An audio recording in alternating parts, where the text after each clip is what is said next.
உங்க போனு உங்க போன்ங்கறத நான் கண்டுபிடிக்கிறேன். ஐயோ இவன் வித்யாவை போய் பாத்துர்க்கானா?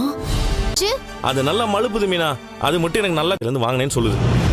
முத்து போய் வித்யாவை பார்த்து இந்த ஃபோன் எப்படி உன் கையில் கிடச்சிது அதை பற்றி கேட்டு தெரிஞ்சுக்கிறானே சொன்னாங்க. முத்து போய் நம்ம வித்யாட்ட கேட்கும்போது வித்யா எதுவுமே தெரியாத மாதிரி மழுப்பிட்டு இருக்காங்க. உடனே நம்ம முத்துன்ட்டு நான் எல்லாத்தையும் தெரிஞ்சுட்டு தான் வந்திருக்கேன், நீ எல்லாத்தையும் உண்மையை சொல்லி தான் ஆகணும் அப்படின்னு சொல்கிறாங்க.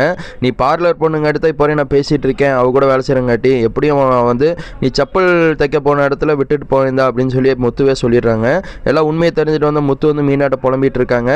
இது வந்து பார்லர் தான் எடுத்திருக்கா, அவள் பேர் வித்யா தான் எடுத்திருக்கா அப்படின்னு சொல்லிட்டு இருக்காங்க. ரோஹினி இதை காதில் வாங்கிட்டு ஓ வித்யா போய் பாட்டு வந்துட்டான் போல உண்மையெல்லாம் தெரிஞ்சிருச்சு, இனி நமக்கு எப்போ வெளுத்து கட்ட போகிறாங்கன்னு சொல்லி தெரியாத அளவுக்கு நம்ம ரோஹினி அவங்க முழிச்சிட்டு இருக்கானே சொல்லாங்க.